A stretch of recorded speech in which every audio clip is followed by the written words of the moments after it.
నా రక్షణకర్తైన యేసయ్యా, నాకు సహాయము నీవేనయ్యా. నీ దృష్టికి నేను అతిథి వంటి వాడను, నీ దృష్టిలో నేను నీడ వంటి వాడను. నా అతిక్రమములన్నిటి నుండి నీవే నన్ను విడిపించితివి, నా అపరాధములన్నిటి నుండి నీవే నన్ను విమోచించితివి.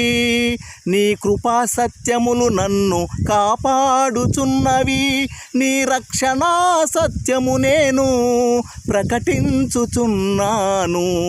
నీ చిత్తము నెరవేర్చుట నాకెంతో సంతోషము, నీ వాత్సల్యము నాపై కుమ్మరించుచున్నావు. నా రక్షణకర్తైన యేసయ్యా, నాకు సహాయము నీవేనయ్యా.